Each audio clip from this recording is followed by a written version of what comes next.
From an ambitious intern to a global music mogul, Sean Combs, also known as Puff Daddy or Diddy, built an empire that defined an era of hip-hop and culture. But today that empire is facing a storm that threatens to bring it all down. How did a figure so central to the music industry find himself in such a precarious position? Let us trace the story of his rise and the recent events that have cast a dark shadow over his legacy. Sean Combs started his journey in the late 80s as an intern at Uptown Records. His talent for spotting stars was undeniable. He quickly climbed the ranks, playing a key role in the careers of artists like Mary J. Blige and Jodici. But Combs had bigger dreams. In 1993, he was fired from Uptown and wasted no time launching his own label, Bad Boy Records. This was the turning point. Bad Boy Records wasn't just a label. It was a cultural phenomenon. With the notorious B.I.G. as its crown jewel, the label dominated the 90s. Biggie's debut album, Ready to Die, became a classic, and Bad Boy's roster grew with artists like Faith Evans, Maze, and The Lox.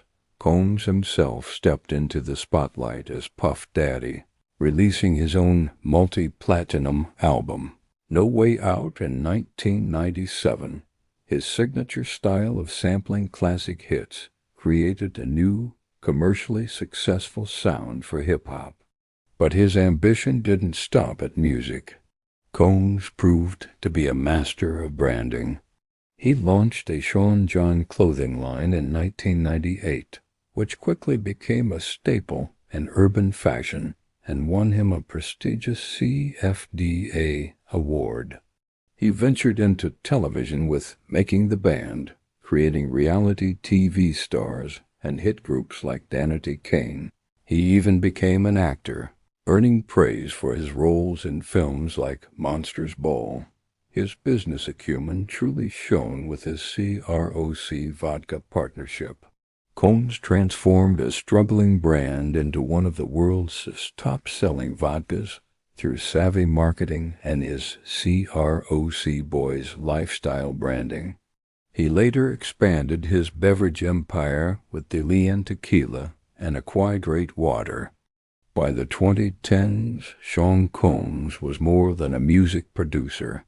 He was a full-fledged business tycoon with a net worth approaching $1 billion.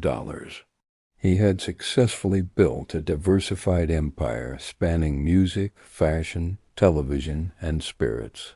However, controversy has never been far from Combs' career. From the infamous East Coast-West Coast rap rivalry that tragically ended with the deaths of Tupac Shakur and the notorious B.I.G. to a 1999 nightclub incident that led to legal troubles, his journey has been marked by turbulence. For years, rumors and accusations swirled just beneath the surface of his polished public image. The dam finally broke in late 2023.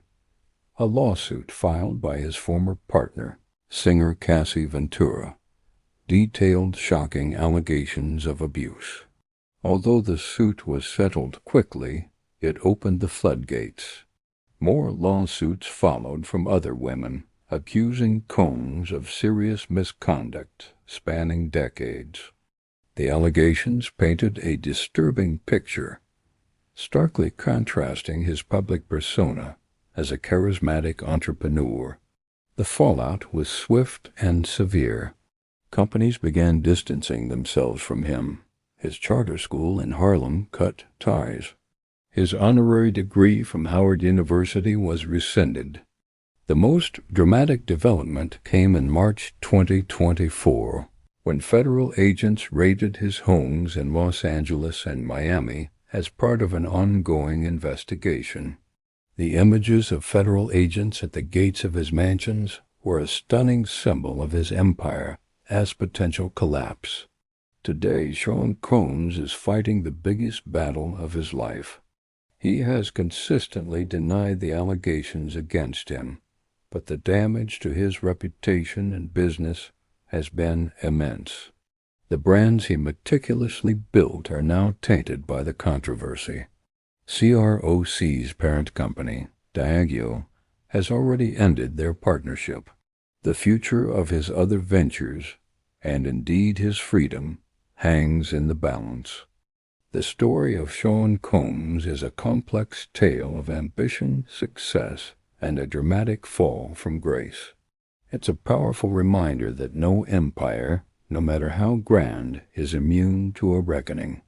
As the legal process unfolds, the world watches to see what will be left of the legacy of the man who once declared, "Can't stop, won't stop." For now, it seems, something has finally stopped him. There is a particular kind of silence that falls over a federal investigation when it shifts from gathering evidence to closing in. It is not the silence of inactivity. It is the silence of controlled, deliberate momentum, the kind that builds pressure the way water builds behind a dam, invisible and enormous, until the moment it cannot be contained any longer. By early 2024, that silence had settled over the case against Sean Combs like a held breath. And the people who understood what it meant were very quietly beginning to distance themselves from everything they had once been proud to be associated with. The federal indictment, when read in full, rather than in the headlines that summarized it, was a document of extraordinary scope. It did not describe a man who had lost his temper on isolated occasions or made poor decisions in moments of weakness. It described, in the precise and deliberate language of federal prosecutors, an alleged criminal enterprise that had been operating continuously for years, one with structure, hierarchy, and method. Prosecutors alleged that Combs and his associates used a combination of financial inducement, psychological manipulation, narcotics, and physical coercion to facilitate what the indictment termed freak-offs, organized sexual events that victims allegedly did not freely choose to participate in and were not free to leave. The logistics described in the indictment were staggering. Prosecutors alleged that the operation involved the recruitment and grooming of victims, the procurement of narcotics to be used during these events, the hiring of male escorts, the booking of hotel rooms in multiple cities and countries, and the subsequent cleanup and concealment of evidence, all allegedly coordinated by a team of employees and associates who either knew what they were facilitating or were willfully blind to it. The indictment used the word enterprise deliberately and legally. Under federal racketeering statutes, an enterprise does not require a formal organization chart. It requires a pattern of related criminal activity carried out by a group of individuals working toward a common purpose. Prosecutors alleged they had exactly that. The question that the indictment raised, and that journalists, legal analysts, and federal investigators were all circling from different directions, was one of scope, because the documents made clear that Sean Combs did not allegedly operate alone.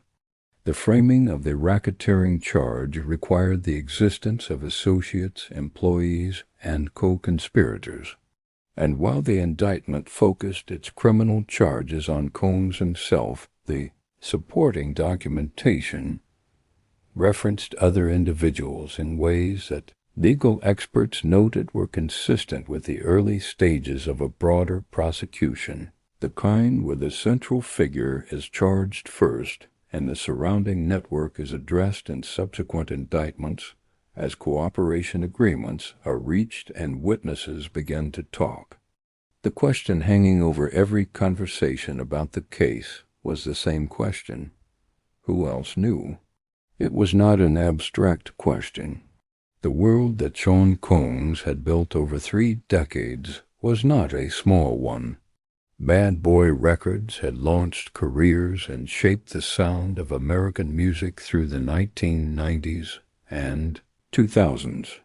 His record label, his television ventures, his fashion line, his vodka brand, his celebrity friendships, all of it had created an ecosystem of proximity. Artists, executives, celebrities, politicians, and socialites had moved through his orbit for years. His parties were legendary. His guest lists were documented. His events were photographed. And now federal investigators were going through those photographs, those guest lists, those documented connections. In the weeks following the indictment, several individuals who had been publicly associated with Combs over the years took steps to scrub or distance themselves from that association. Social media posts disappeared. Public statements were carefully worded. Representatives issued preemptive clarifications. The entertainment industry, which had spent decades treating proximity to Sean Combs as a mark of status, was suddenly treating it as a liability. But the most significant development in the weeks after the arrest was not happening in the press. Witnesses were being interviewed. Cooperation agreements were being negotiated.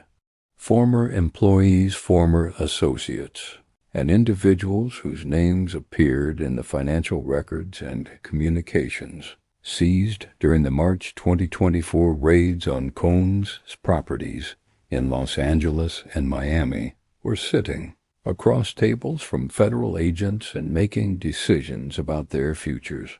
Those raids had produced an amount of evidence that investigators described in subsequent court filings as substantial. The search warrants executed at his Star Island estate in Miami and his Los Angeles mansion had resulted in the seizure of electronics, financial documents, communications, and physical evidence whose full contents had not been publicly disclosed. What had been disclosed in court filings related to the search warrants was enough to confirm that investigators had been building toward this moment for considerably longer than the public timeline suggested. The Cassie Ventura lawsuit had not started the investigation. It had accelerated it.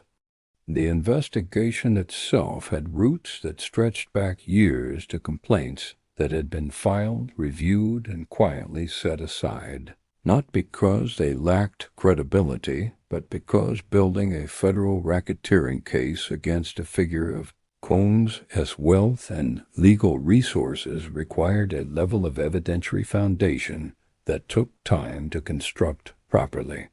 Time and witnesses willing to testify. Inside the Metropolitan Detention Center in Brooklyn, where Sean Combs was being held without bail, after a federal judge determined he posed a flight risk and a danger to potential witnesses, the man who had once defined an era of American music was living in circumstances that no amount of wealth could alter. His legal team was among the most expensive and experienced in the country. His bail applications had been detailed, creative, and ultimately unsuccessful. Prosecutors had argued successfully that his resources and his alleged history of witness intimidation made pretrial detention not only appropriate but necessary. The bail hearings themselves had produced revelations. Prosecutors presented evidence that individuals had been approached, allegedly on Combs's behalf, in ways consistent with witness tampering. Communications had allegedly been sent. Intermediaries had allegedly made contact. For a federal judge already evaluating whether a defendant posed a risk to the integrity of the proceedings, this information was decisive. He was not going home. His legal team maintained his innocence publicly and consistently. They challenged the framing of the indictment, the characterization of his relationships, and the use of the racketeering statute in what they described as a case being built on consensual behavior between adults. They argued that the government was criminalizing a lifestyle. They promised that the full picture presented at trial would look very different from the one being constructed in press releases and media coverage. It was a defense strategy with a coherent logic. Federal racketeering cases were complex. Juries were unpredictable. The standard of proof was high, and the gap between what investigators believed and what they could prove beyond a reasonable doubt in front of 12 citizens was, as any experienced federal defense attorney would note, sometimes wider than it appeared from the outside. But then, in late 2024, something happened that altered the landscape of the case in ways that even seasoned legal observers had not fully anticipated.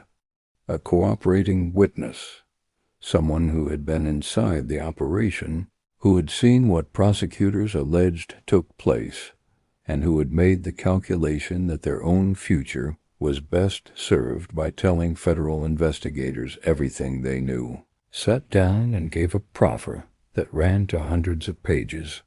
The details in that proffer, portions of which were referenced in subsequent court filings, connected events, locations, and individuals in ways that extended well beyond the charges already filed. They described a network that had allegedly been operating with the confidence of people who believed they would never be called to account, because for years they had not been. And at the center of that network, the cooperating witness alleged, was not just one man's personal behavior. It was a culture of enabling, a circle of individuals who had witnessed, facilitated, and in some cases participated in what federal prosecutors were now characterizing as organized criminal conduct. The names in that proffer had not yet been made public. Federal procedure did not require their disclosure at this stage of the proceedings, but they were known to prosecutors. They were known to the judge, and they were known to the legal teams of several individuals in the entertainment and business world who had received quiet notification that their clients' names appeared in documents related to an active federal investigation. Those attorneys were not sleeping well. The trial was scheduled. The evidence was being organized.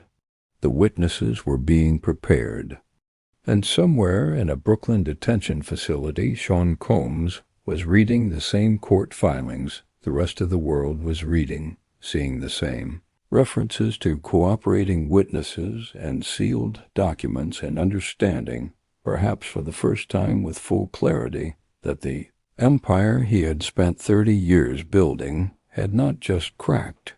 It had been hollow at the center all along, and the documents that would prove it were already in the hands of the people who intended to use them. There is a moment in every great fall when the person falling finally understands that nothing is going to catch them. No lawyer, no settlement, no carefully worded statement released through a publicist at midnight, no amount of money wired to the right account or favor called in from the right person. The ground is coming. And it is coming fast, and all the power that once made them feel permanent and untouchable is revealed in that moment for exactly what it always was: an illusion, a structure built on fear, silence, and the willingness of enough people to look the other way for long enough. For Sean Combs, that moment arrived not in a single dramatic scene, but in layers, each one stripping away another portion of the facade until what remained was something the cameras and the magazine covers and the decades of carefully managed public image had never been allowed to show. The trial date loomed over 2025 like a storm system that had been building offshore for years. Federal prosecutors from the Southern District of New York had spent months organizing one of the most complex entertainment industry prosecutions in American legal history. The evidence inventory alone was staggering, terabytes of digital communications, thousands of pages of financial records, physical evidence cataloged from the raids on his properties, and perhaps most critically, a roster of witnesses whose testimony prosecutors argued would construct an irrefutable picture of systematic criminal conduct stretching back across decades. The defense, for its part, had not been idle. A legal team that included some of the most experienced federal criminal defense attorneys in the country had filed motion after motion, challenging the scope of the search warrants, the admissibility of certain evidence, the characterization of relationships and events that they argued were being filtered through a prosecutorial lens designed to criminalize behavior that was, in their framing, consensual and private. They argued that the government had built a narrative first and then assembled evidence to support it. They argued that cooperating witnesses, by definition, had incentives to shape their testimony in ways that served their own legal interests. They argued that their client had the right to a fair trial, untainted by years of media coverage that had effectively convicted him before a single juror had been sworn in. These were not frivolous arguments. They were the arguments of experienced attorneys who understood the mechanics of federal prosecution and knew where the pressure points were.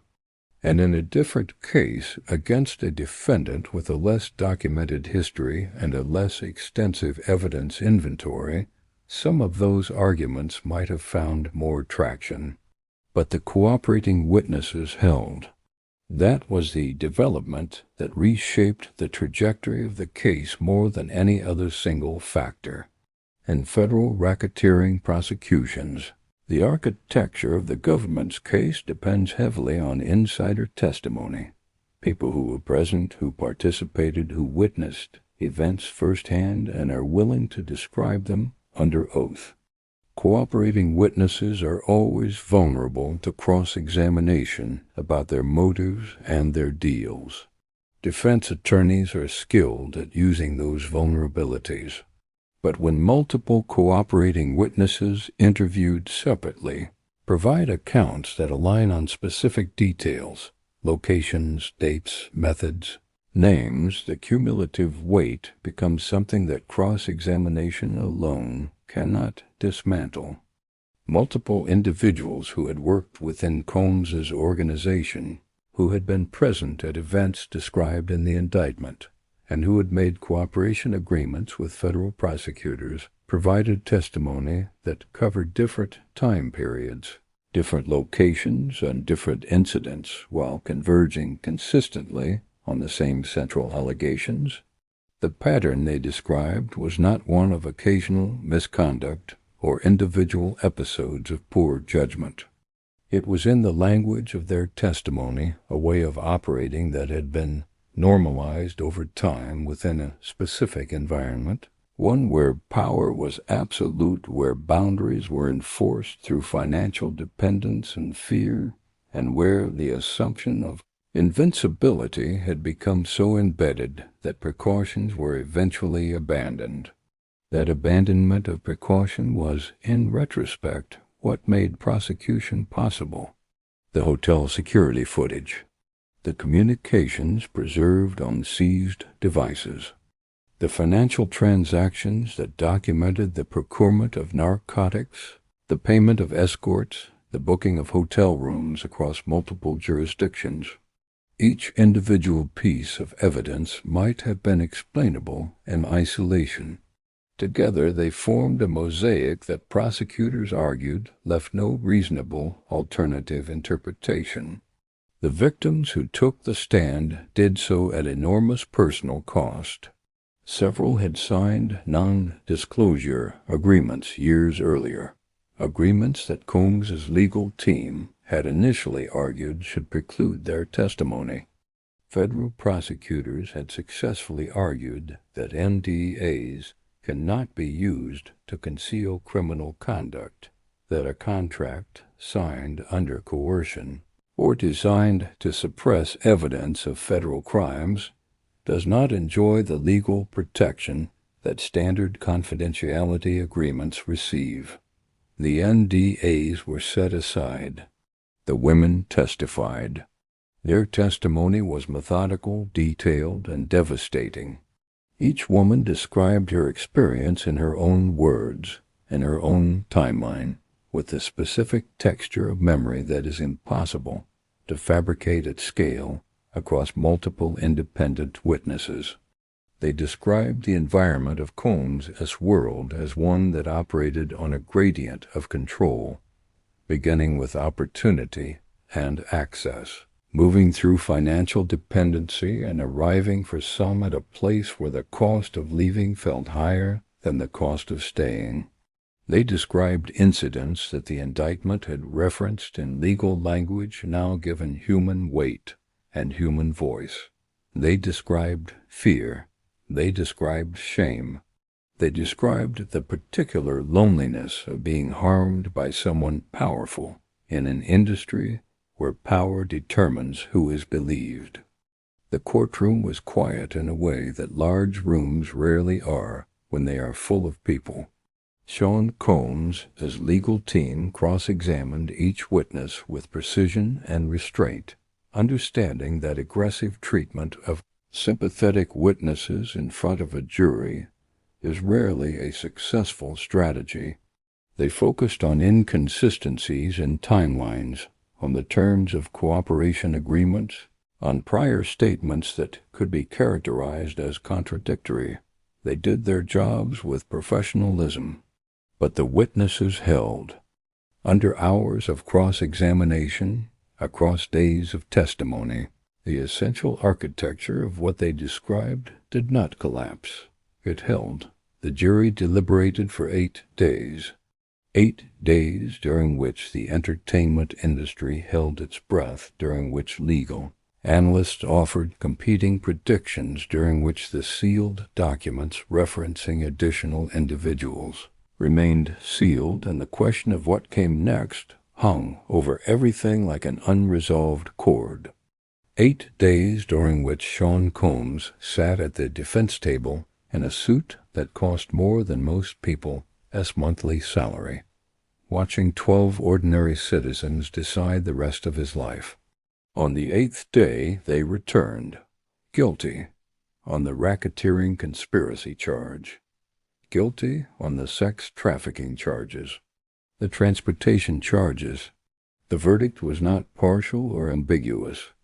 It was comprehensive in a way that reflected not just the jury's conclusions about specific incidents, but their acceptance of the government as broader argument, that what had been described was not a collection of isolated events, but a pattern, a system, a deliberate and sustained enterprise. The sentencing guidelines for the charges on which Sean Combs was convicted carried the possibility of decades in federal prison. The sentencing date was set. His legal team immediately announced their intention to appeal. The process that follows a federal conviction is long, technical, and uncertain in its outcomes. Appeals can succeed. Convictions can be overturned on procedural grounds. The legal system's relationship with finality is complicated, but the verdict had done something that no appeal could undo. It had placed on the public record, under the evidentiary standards of a federal criminal trial, a documented account of what had allegedly occurred inside one of the most powerful private empires in American entertainment. It had given legal weight and permanent institutional form to accounts that had circulated in whispers and rumors and carefully worded accusations for years. It had said, in the only language the law possesses, that this happened, and that it was wrong, and that the person responsible would be held to account. And the documents, the sealed documents that had generated so much speculation throughout the investigation and trial. Portions were released following the verdict, as court procedure allowed. They contained references to individuals beyond the defendant, names that appeared in communications, in financial records, in witness accounts, in the documented logistics of events that federal investigators had spent years reconstructing. Some of those names belonged to people still active in the entertainment industry. Some belonged to people who had already hired attorneys months earlier, when they received quiet notification that their names appeared in materials related to an active federal investigation. The Southern District of New York had not closed its investigation with the Combs verdict. Prosecutors made no public statements about additional charges or additional defendants. Federal procedure does not require them to.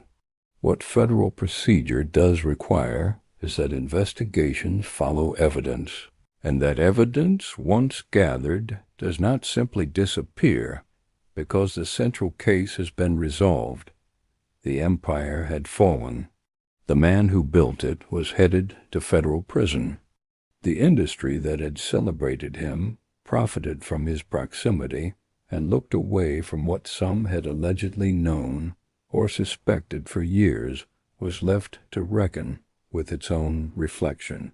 And the documents, the ones still sealed, the ones still being reviewed, the ones whose contents were known to prosecutors and defense attorneys and federal judges, but not yet to the public, were still there, patient, permanent, waiting for the next chapter of a story that the verdict had not ended. It had only officially begun. Power, it turns out, is not destroyed by a single verdict. It is dismantled slowly, carefully, name by name and document by document, in the same quiet, relentless way it was originally constructed. And the people who understood that, the investigators, the prosecutors, the witnesses who had chosen, at great personal cost, to tell the truth, were not finished. They were just getting started. If this story shook something loose in you, if it made you see the architecture of power and silence in a way you cannot unsee, then you already understand why these stories must be told. Subscribe, because what we uncover next will make this look like the beginning. And trust us, you are nowhere near ready for what is coming.